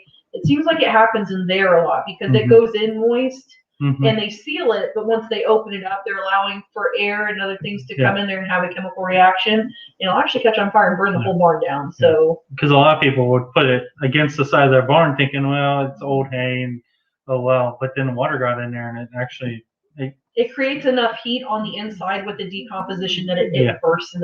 So people are like, it just burst in the flame. Like, no, there's a lot of heat built up in that. It's actual chemical reaction. I can't remember it off the top of my head, but it's to do with the hydrogen and stuff. But yeah, it's definitely a risk. But you know, that's always a concern for us is making sure we get nice dry hay. I mean, we worried too a little bit. We definitely looked at the hay when we were putting it up because we've had such a wet summer. A lot of people we know couldn't cut and dry it in time. There's so they actually mowed. Don't even have they're mowing. Yeah, a lot of them have mowed down their field to regenerate and get that new hay to come in, and hopefully they can cut it and dry it.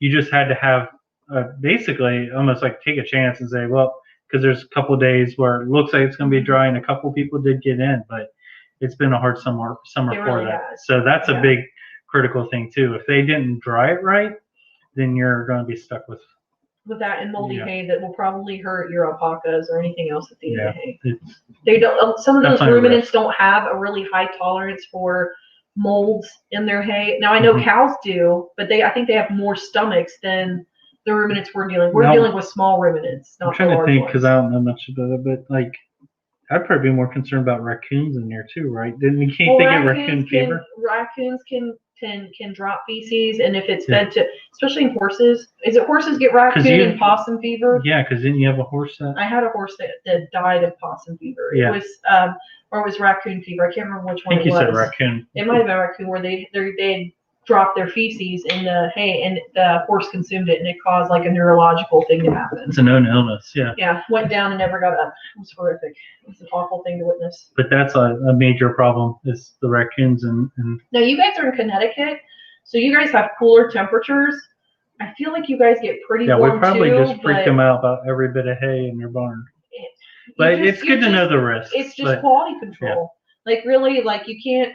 I will say, like, we're not big cat people, just not in general. I mean, I hate cats, but just not big cat people. But having them in our barn is super beneficial because we just don't have the mice running around.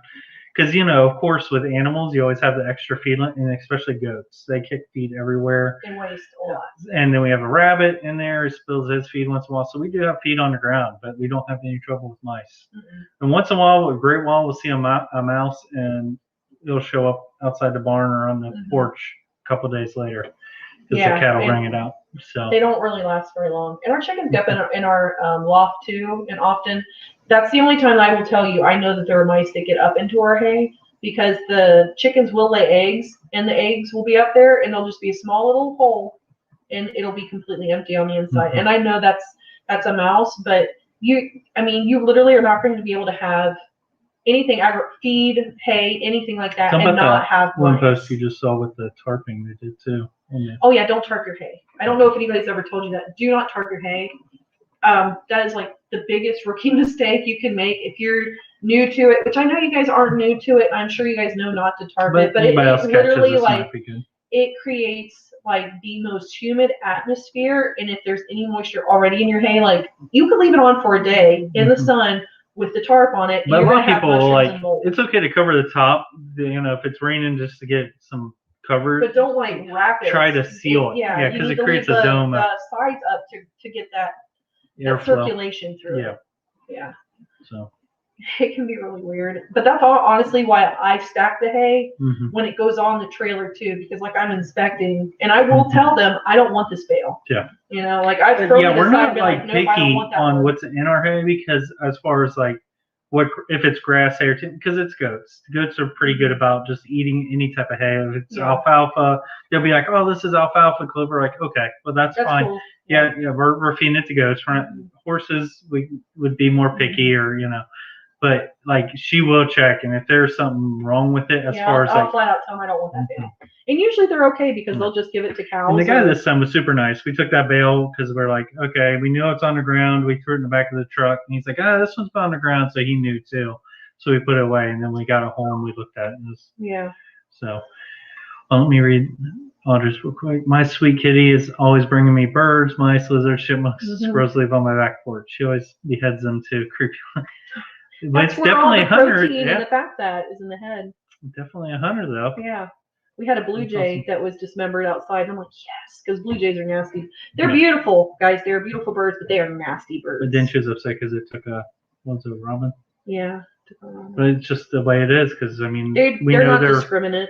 We know they're just barn cats. So. Yeah, they're not discriminate on what they eat. I mean, I wish I could choose what they hunted, but you don't get to. And cat, I'm assuming this is cat because I just cannot see John like in chats.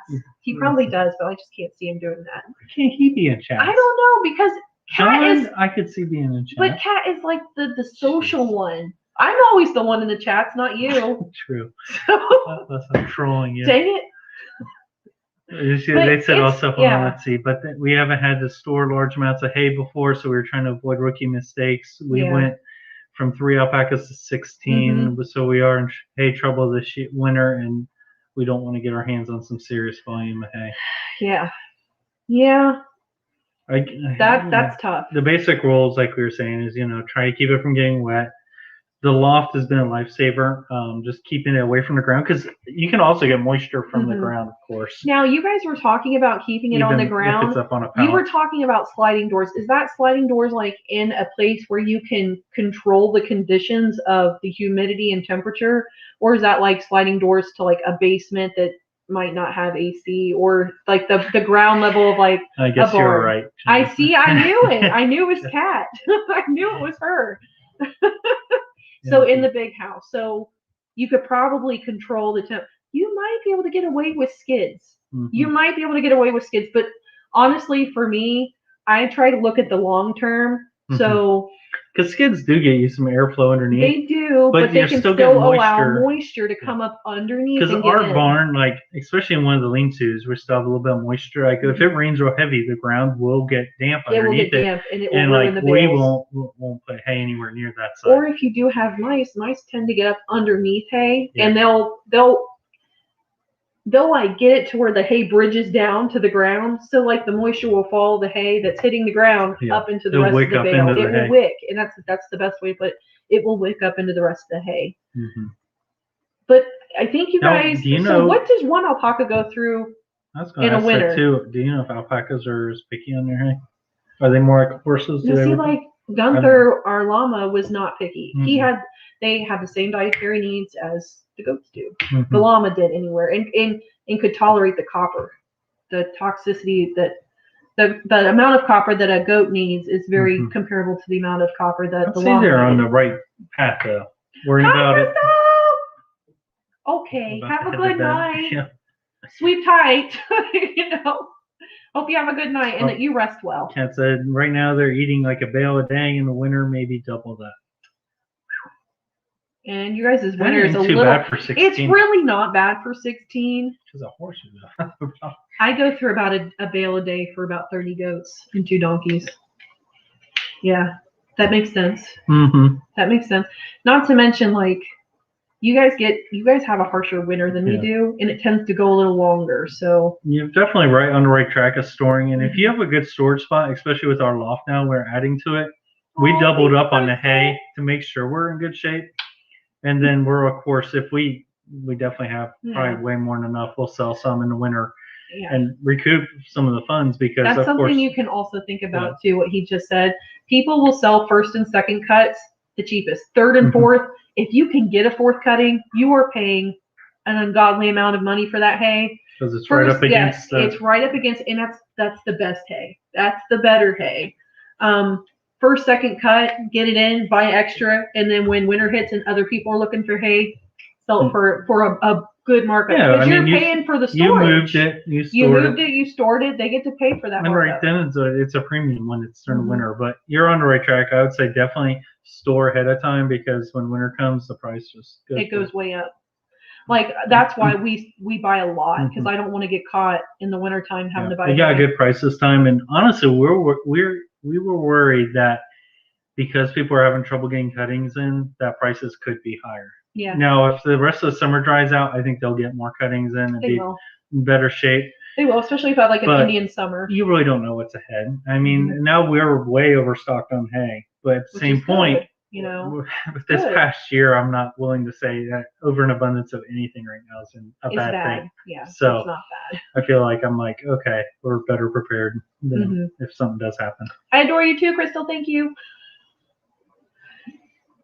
Kat said, so if it was you, maybe in the ground floor of the house or the third floor of the house, or rush to build the hay storage. Don't rush to build the hay storage. No. I would utilize the infrastructure that you have, because winter will be here before you know it. You guys already have a lot going on with your house, with your other house, and moving all your animals they there. Have room in their house to store hay? Well, they have multiple buildings on the property that they bought. Oh, okay. So I would utilize the house. I don't. The ground floor. Hay. How are you going to get up to the third floor? I know you guys are thinking about a hay elevator, but the ground floor is dry. I mean, that'll be fun. Yeah, and if you're really worried about moisture or mice, I mean, 2 skids, just double skid all the way across. You can make it happen. You can make it work. Decon in the. Yeah, you put decon down, things like that. Or get a barn cap. You definitely could. I wouldn't rush to do the infrastructure because you will make mistakes, and then later on you will realize all the weaknesses of your infrastructure. Plus, at that point, also just use the money you were going to put towards the hay storage and use it towards the hay. Then you would have it set, and then take your time building the hay. That's personally what I would do. What does the bale of hay go for? Where you guys are at? We buy second cut. So, where's this first or second cut? We're not too picky. I think it was his first, because remember, it was his first time baling. So, as a new guy, really close to our house, I happened to find him on Facebook. Our regular hay guy hasn't contacted us yet. So he couldn't get his first cut in yet. Yeah, and then we haven't heard from him still. So we're like, okay, we're not going to wait any longer. Had a guy, younger guy, super nice. We're definitely going. $450 a bale. He had 300. That was available at the moment. I said, if I take half of that, how much would it be? And he said $4 a bale. Yep. So we went over there. But that's like grass. Now there is a little bit of alfalfa mixed within. There's no weeds. It's all Timothy and orchard grass, which is perfect for donkeys and goats. Yeah. The alfalfa is perfect for dairy goats. Honestly, that was on the cheaper end. A lot of them I'm seeing on Facebook right now. $5 and $6 easy. And then that's for grass hay. You got the alfalfa, you're looking at $7 or $8. Yeah, that's not for alfalfa. But also one thing nice too is if you get a guy like that, and like we told him, he had to go out and actually load it on the trailer himself. He puts the tractor because he's like, I can't find kids that will do that anymore. And we're in an agricultural community, and he couldn't find kids to come through bales for him. We told him, we're like, next time you cut it in the field, let us know. And a lot of them will give you like a 50% off or 50 cent come off. Get it out of the bale. Then they don't have to put it on their wagon. They don't have to take it to their barn. They don't have to unload or reload. So if you get a hay guy, next time tell them, hey, we'll get it out of your field. We've done that a couple times. Our regular hay guy we've used the past couple of years, we did that. Met him up while he was baling. He was actually still out baling. And we just go and pick up the bales and take them. But $4.50, well, $4 is what we paid. Was a good price with everybody else. But like I said, it was his first time. His baler also was a little iffy. Some of the strings are pretty loose, but he's a mechanic. He'll be working on that. I'm going to caution you against using a pulley. Pulley. You could probably rig it and be fine. But I'm going to tell you that the hay elevator has saved our back for the last 4 years. Before, Kat, we were in the back of trucks and wagons, and we were throwing it into the loft. No, pulley will save your back, but they're a little bit slower. They're a little bit slower, and if you don't have like a safety catch or something to keep it from crashing back down, somebody could get hurt. Yeah. So I'm always a little bit leery of pulley systems. Now there's plenty of videos out there on YouTube how to do the safe pulley videos. So if you guys want to invest in that, but I wouldn't invest too much because it could be something you guys get through one season. You're like, screw this. We are not doing this again. The hay elevator was $400 off of Craigslist. It's old, but it's built old to where it's really easy for us to fix. It's not any of like the new contraptions where we're like, it's actually what is going the on old with this? type where it's heavy duty. So it's actually pretty solid, but the motor is about shot. We're going to have to replace the motor soon. But it's a smaller motor, so we're not going to shell out too much on that. And we've gotten almost 5 years out of it. 5 years out of it without it really causing us too much issue or investment. So I mean, for me, it would work though, but there's risks involved in it, like anything else. I mean, we're very yanking the belt on the hay elevator. So we like to have people come over usually and help with bales of hay, and then we feed them. We feed them a lot. So, I mean, the more hands you have, more hands make light work. The more hands you got. So, I mean, I know. But like we were saying, it's hard to get young help anymore with hay because a lot of them know what it entails and they don't want to touch it. So, I every summer I threw hay. Every single summer, it was a quick way to make money out in this area. Yeah. Throw hay or detassel tobacco. There's not a lot of tobacco out here anymore, though. No. Used to be a lot of tobacco out here. There's nothing. It's died down. So. Yeah. Well, I think I'm going to go ahead and call it quits because I know he still has to log on tonight and do some work. That's the wonderful thing about being salaried and remote. You got to get the work done. So I think we're going to go ahead and sign off. I have to go close off some chickens. I really appreciate everybody that stopped in, that said hello, that talked to us, gave us some laughs, and got to talk on a more serious note. So I hope that you guys have a good night. Have a good week. We'll be here back again next Wednesday at 8 p.m. Eastern Standard Time. But in the meantime, guys, I hope that you guys all stay safe and healthy out there, and we'll catch you in the next one. Have a great night, guys. Bye, everyone. Bye.